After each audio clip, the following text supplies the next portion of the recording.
bavuze kandi Imana itegera abanyabwenge mu buriganya bwabo. Mu buriganya bwabo itegera abanyabwenge mu buriganya. Mbese izi ncakura zivuka ku banyabwenge babariganya. Incakura irakaze kuko ifite utuntu gucakura ari utuntu gushakamo ijyana.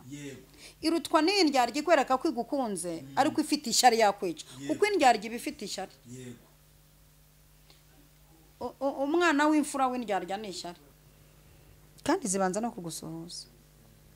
Ncakura hanyuma baramubwira bati 12 baramubwira bati tumanuwe no kukuboha ngo tugutange mu maboko y'Abafilisitiya. Ncakura zidutanga mu maboko y'abantu batugirira nabi kandi ari bene wacu. Izi ncakura zishobora kuba ari umukorari muririmbana cyane. N'abakorari muririmbana kuko incakura twasanze yuko ari abantu benshi. Yego ariko inuza indyarya yo ishobora kuba ari umuntu umwe wonyine. Ariko wibyariye umwana w'ishyari. Cye nawe wabitwandikiye imigambi y'incakura ntigasohore. Inama zabo ndazubitse aya masaha nzubitse nk'umuhanuzikazi. Inama z'incakura ndazubitse. Inama bateranye muri weekend ndazubitse.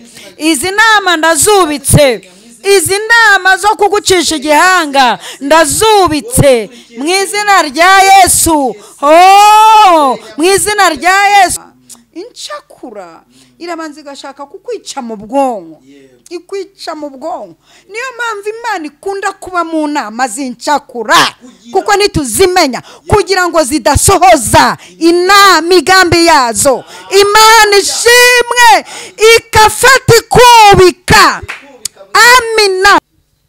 Yes, kangushimire mu izina ry'umwami wacu Yesu Kristo. Tubana kuri iyi channel Evangeliste Mama Lionel. Niba warakoze subscribe turagushimiye mu izina ry'umwami wacu Yesu Kristo. Twakiye umubyeyi wacu turamwakiye. Reka Imana y'amahoro ibaha umugisha, reka ibishimire. We uri mu gihugu cy'u Rwanda, intare enye, Burasirazuba, Burengerazuba, Amajyepfo n'Amajyaruguru, umujyi wa Kigali ndetse n'intara ya Gatandatu y'abadiaspora. Abadiaspora turabasuje mu izina rya Yesu Kristo. Turabasuje, turabakunda, turabishimira, twifuza yuko mwakwaguka. Imana abantu bari mu Rwanda, bari muri Etazini, abantu bari muri Botswana twanarababonyeho, nabonye abantu bari i Dakar, nabonye abantu bari mu Busuwisi, nabonye abantu bari muri Poland, nabonye abantu bari muri Australia, nabonye abantu benshi bagenda badukurikira kandi bakatwereka yuko badukurikira. Abantu bari muri Kenya by'umwihariko turabasuje mu izina rya Yesu. Arina turagusuhuje nawe reka bagwisuhurize. Ndabasuhuje nkuko namwe muhora musuhuza. Imana ibaha umugisha abantu mwese munkurikirana kuri iyi channel. Imana ibaha umugisha kandi courage kandi nanjye ndi tayari kuba igikoresho cy'Imana kugira ngo inyuzemo iby'imitima yanyu ikeneye. Imana ibaha umugisha. Turagusuhuje nawe. Muraho neza mubyeyi? Uraho.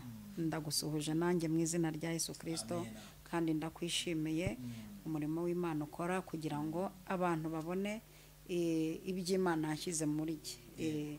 Ufite umurimo ukomeye wo kumvugisha kugira ngo Imana ivuge icyo ishaka kubwira abantu bayo bikunyuzemo nawe.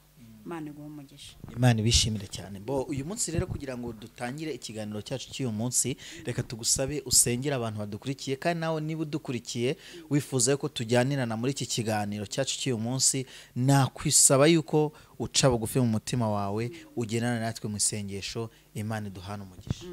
Mana turagushimiye cyane uburinzi bwawe bukomeye. Tugejeje muri uku kwezi tuhumeka umwuka w'abazima. Waratubaniye nitwigeze dusonzera muri uyu mwaka. Waratubaniye mu gihe twabonaga abo dutekereza ko badufasha batadufashije. Waratubaniye ku manywa y'ihangu ndetse no mu gicuku kinije. Waratubaniye kugeza ubwo tubona dutunzwe n'imishahara idashyitse ariko tukabona uduhaye ibintu bishyitse. Haleluya. Aya masaha ndagushimiye ngo ndagushimiye cyane. Ukwiriye gushimirwa, amahanga yose agushime. Umuntu wese udukurikiye kandi udukurikirana tumusabiye umugisha. Ukuboko kwe kwiza kumuriho kandi iki kiganiro kibi cy'umugisha. Urakoze, ndagushimiye ko ubikoze mu izina rya Yesu. Amen. Imana y'amahoro iguha umugisha. Uyu munsi rero ndagira ngo tuganire ku ni umukunzi wacu watwandikiye, ubwo ni ukuvuga ngo ntago twabona no kubyita baza evangeliste Mama Lionel. Muri baza evangeliste rero Mama Lionel yaratubaje ati muzantandukanyirize indyarya n'incakura. Yego, ni ikintu nakunze cyane, n'abantu bashaka kuzajya batubaza bajye batwandikira muri komenti, batubaze icyo buri muntu wese yifuza kuba yasobanukirwa. Ese Mama Lionel, iyo umuntu avuze indyarya, indyarya warazigishijeho n'incakuru zigishaho, ariko mu by'ukuri duhereye ku ndyarya ugenda dusobanurira. Umva uko Bibiliya ivuga. Matayo igice cya 6 umurongo wa 2. Ahubwo nugira ubuntu ntukavuze ihembe imbere yawe nk'uko indyarya zigira mu masinagogi no mu nzira ngo bashimwe n'abantu. Ndababwira ukuri yuko bamaze kugororerwa ingororano zabo. Uyu mukunzi wacu dukurikirana buri munsi yabajije ikibazo cyiza kandi gikomeye, ariko ikibazo kisobanutse, kandi ikibazo kinagoye muri no minsi kuko tugoswe n'abo bantu babiri. Mu buzima bwa buri munsi tugoswe n'indyarya, tugoswe n'incakura, kandi noneho no mu rusengero zibamo, mubo mukorana zibamo, mubo mweganye. Aba bantu uko ari babiri barakomeye mu maso yacu no mu buzima bwacu, baranatubangamiye. Iyo ubana n'indyarya, gutandukanya indyarya n'incakura rero. Indyarya ni wa muntu ukwereka ko agukunze kandi atagukunze, akaza mugaseka mukagira gute, akakwereka ko rwose atagufite atanabaho, kandi akuryarya bitamurimo, ahubwo yakuvugisha amagambo aryoshye, yaguhagaritse hejuru y'urwobo yanagucukuriye. Uwo muntu aba ari indyarya, umuntu aba ari indyarya cyane. Ariko incakura ikaba mbi kurusha indyarya, kuko incakura iragucakura nyine. Incakura iratumwa, akenshi incakura iranatumwa. Umuntu akaza akigira incakura kuri wowe kandi yaratumwe. Yaratumwe, aje kukwigiraho incakura, aje kukubaza ikibazo kandi si ugikeneye, ahubwo yigize incakura yatumwe. Maneko, izi ncakura ni maneko. Kandi izi ncakura ahantu zibereye mbi, incakura iritonda ikaza ikuzaniye n'ikintu, igushakamo amakuru, iriyerangika kuza ikaza izanye n'ikintu. Incakura ntitinda kugurura byo kuri anniversaire cyare ko incakura ntitinya kugusiripuriza mu birori, kugusiripuriza, kugusohokana. Ari incakura kuko yatumwe. Bibiliya iravuga Yobu 5:13 ngo kandi Imana itegera abanyabwenge mu buriganya bwabo, n'inama z'abincakura ikazubika. Iki ni ikimenyetso cy'uko Imana izanga kurusha indyarya, nubwo indyarya atari nziza. Uyu murongo uravuze ngo kandi Imana itegera abanyabwenge mu buriganya bwabo. Mu buriganya bwabo itegera abanyabwenge mu buriganya. Mbese izi ncakura zivuka ku banyabwenge babariganya. Incakura irakaze kuko ifite utuntu gucakura, ari utuntu gushakamo ijyana. Irutwa n'indyarya ikwereka ko igukunze ariko ifite ishyari yakwica, kuko indyarya iba ifite ishyari. Umwana w'imfura w'indyarya ni ishyari. Umwana w'imfura w'indyarya ni ishyari. Ni ishyari. Indyarya ibihetse, indyarya ibyara ishyari. Iyi ndyarya igaragaza urukundo idafite, ku buryo watakara mu rwobo yacukuye. Ariko incakura ibana n'itimu. Incakura iratumwa. Izi ncakura ziratumwa kandi ni n'abahanga bagutegera ku cyo ukunda. Izi ncakura zikunda kuba inzira y'abarozi, bamenya itariki wavukiyeho n'icyo ukunda. ubu incakura zizi ibiryo nkunda, ubu incakura zizi style nkunda, incakura zizi amasaha nahira, incakura zizi aho nta nubwo zitaragera iwanjye. Incakura zigira itimu zikorana nazo. Ariho Yobu yavuze ngo n'inama z'abincakura ikazubika, kuko izi ncakura Uwiteka azoga runono ntazikunda. Indyarya igenda ari imwe, yego, ndetse imfura yayo ni ishyari. Imfura yayo ni ishyari. Umwana wa mbere w'indyarya ni ishyari. Hanyuma incakura ikagira itimu, kuko ibinzira yo kugira ngo iriya timu ikugereho binyuze mu ncakura yaje kugucakura. Mama Mariyone wageze mu rugo urahari, yo ko atashye kare uyu munsi, naho arashaka kugutangaho pasi, kuko ni incakura. Izi ncakura reka nzisobanurira abantu bazumve. Samusoni igihe yica abafilisitiya, igihe akongeza imyaka y'abafilisitiya, ingunzu zimaze kuyitwika, baramuhiza amenya ko atari burare, ajya kwihisha. Agiye kwihisha, yihisha mu gitare cya Etamu, niko Bibiliya ivuga. Iki gitare cyihishemo baramubura, bamubuze bamutuma incakura zitwa ingenzi. Ibi bintu muzabisanga mu gitabo cy'abacamanza igice cya 14 gutyo, umurongo wa 15 hafi aho. Bamubuze baravuga bati kugira ngo Samusoni tumubone, yihishe mu gitare birashoboka, yagiye mu yibiri birashoboka, yagiye Kanyarira birashoboka, afite urugendo yagiye mu Bushinwa birashoboka.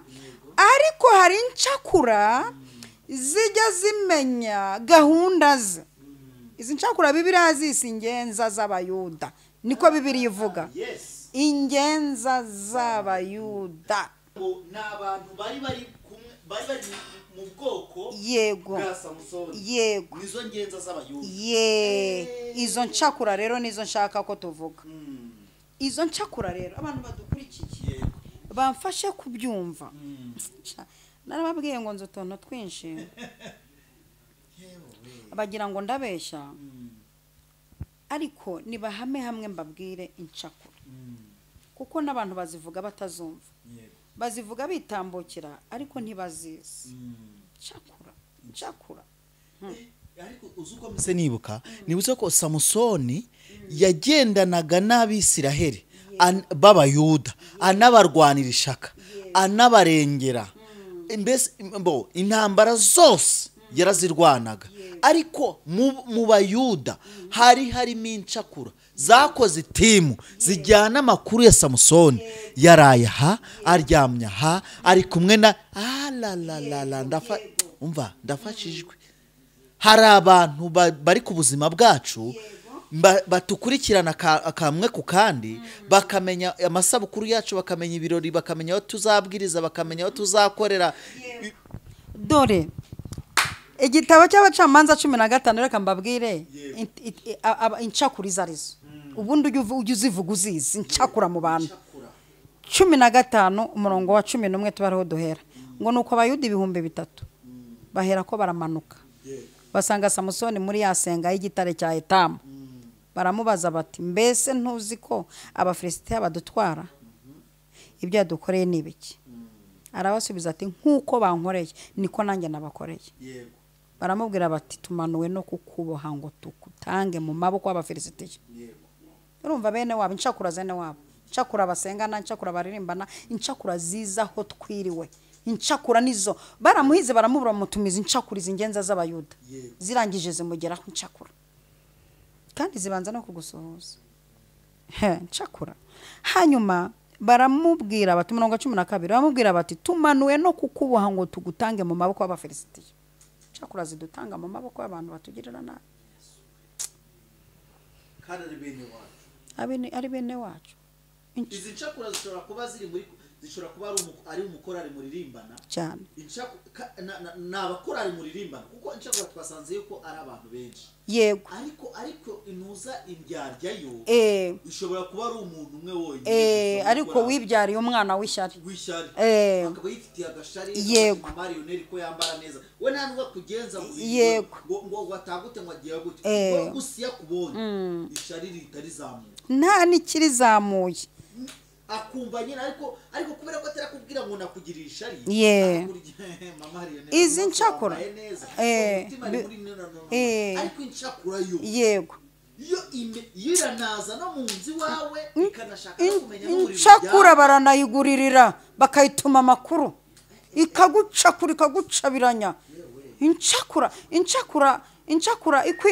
bakwimakaza ikabimenya ikagiza kugucakura ngo yumve ko hari akandi ufite incakura yego incakura iza kukubaza ngo ariko ngo we ngo waradepoje ngo baguhaye itariki yo gukora ibizamenira incakura kandi bizi ko bitariho iyo gahunda itariho incakura izi ncakura rero ngo zigeze kuri Samusoni tumanuye no kukuba ngo tugutanga mu maboko y'abafilisitiya Samusoni arababwira ati ni mundahire yuko ubwanyu mutari bunsomere atangiye izi ncakuraga tuba tuzizi nubwo zituze imbere turazizi kandi zihora zishaka kudusomera baramusubiza bati oya ahubwo turakuboha tukudadiri tubagushyire ariko nukuri ntituri bukwice bamubohesha imigozi mishya kugira ngo incakura yakwica irakwicisha incakura yikuraho urubanza kandi ariyo ari inarufite bamubohesha imigozi mishya ibiri baramuzamukana bamukuye muri icyo gitare ageze irehe sasa mwishyirahamwe ry'incakura ageze irehe mwishyirahamwe ry'incakura kuri tere yazo ahageze Samusoni mwishyirahamwe ry'incakura asanga zateranye kandi zamaze gukora inama yuko ziri bumwice akihakandagira umva uko Bibiliya ivuga bamusanganiza urusaku maze umwuka w'Uwiteka muzaho cyane haleluya imigozi yari imudadiye amaboko ihinduka nk'imigwego ishiririye ibimuhambiriye biradohoka bimuva ku maboko nuko abona igufwa ry'indogobe abona igufwa ry'umusaha w'indogobe ararisingira ryicisha abantu 1000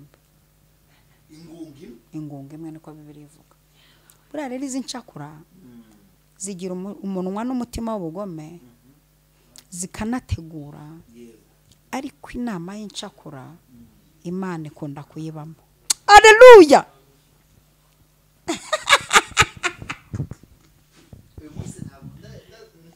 inama mu bintu nkunda kurusha ibindi byose Imana ikunda kuba mu nama z'incakura ikumvizo nama incakura zirimo iba mu nama kuko impamvu iba mu nama yazo cyane twasanze ko ziba nyinshi ziratuma iraderega incakura kugira ngo ibashe kwica imigambi y'incakura kugira ngo ibashe kwica n'inama zayo ikazubika niko Yobu yavuze yica imigambi y'incakura n'inama zabo ikazubika yongeyeho Bibiliya iravuga ngo ngo izica zo zitanabimenye yego ubundi zo ntizimenye igihe zapfiriye ubundi incakura ntizimenye igihe zatereye kontrole kuko nuko twicaye hano turi kuregura imitsi y'ubwonko bw'incakura ubu ndi kuzitesha kontrole mu butware mpabwa na Yesu ndi gutesha kontrole incakura ndaregura imitsi turemangingo twabo kw'incakura ntitugakore tujye dukora barimo batekereza ibintu bifatika ariko igihe bari mu migambi y'ubucakura ndabareguye sinareguye bake kwa Jenara Yesu yica imigambi y'icakura n'Imana irazica n'igihe uzazibabarira ngo ikazubikana uburakari ariko ikintu nkunda reka ngisubiremo Imana ntigikunda kuba mu ndyarya kwitabira cyane inama z'indyarya kuko indyarya ninye kandi indyarya Imana iduha ubwenge bwo kuzimenya zigaragaza kare burya n'indyarya iseka ubona atari igitwenge cyo ku mutima indyarya uhemva invitation sharisi umukuye ntavuze ati yo Imana ishimwe yo nzagushyigikira rahira uramubonye se Imana ishimwe pe umukuye hese Yesu we mpa makuru agatangira kukuba indyarya twe tuhita tuzimenya ariko incakura kuyimenya biratinda, kuko incakura ibanza kugukubita amagifuti mu maso, ikagufetera amaniverisere, ikagusiripuriza, ikagusohokana. Incakura irabanza igashaka kukwica mu bwonko, ikwica mu bwonko. Niyo mpamvu Imana ikunda kuba mu nama z'incakura, kuko nituzimenya kugira ngo zidasohoza imigambi yazo. Imana ishimwe ikafata ikubika. Amina. Iri bintu iri kubika umuntu udukurikiye amenye ko yewe ndi mu mavuta yo kubika imigambi y'incakura. Cakura ikurirana indege ikakubwira ko igiye kugushakira akazi, ahubwo igukuye ku kandi kazi. Cakura yigeze gukura umuntu ku kazi ndababara, iramubwira ngo imurangiye akamenshi, naho uwo mwanya yarangije kuwugurisha. Incakura imurangira akamenshi, akageze akora ukwezi kumwe ahita ataha. Niyo mpamvu izi incakura ibigiramo uruhare kugira ngo ikubwire. Incakura izikakubwira ti rero nakuboneye inzu ahantu kandi ni ya make, kandi nabonye umuntu wayigukodesha wakwishyurira nk'amezi 5. Naho ni incakura yatumwe kugira ngo usohoke mu mujyi usubira mu cyaro, babona uko bakubona bitabagoye. Niko incakura zimera. Incakura imva nuko numvise yuko izi ncakura nimbi, ariko indyarya angwa nayo, kuko indyarya yo ntabwo ubwo buhanga yabumenya, ntabwo ibumenya. Ikuryarya nyine kuryarya mu bifatika, incakura yinjira no mu mabanga, yinjira no mu bushobozi bw'ibyo uzagera. Iyi nibyo. Haleluya. Indyarya iba yifitiye ishyari gusa, izihetse icyana cy'ishyari, ikakwereka ko igukunze ariko ishyari ryayo imenaguye. Indyarya nibyo biyiranga ibihetse ishyari.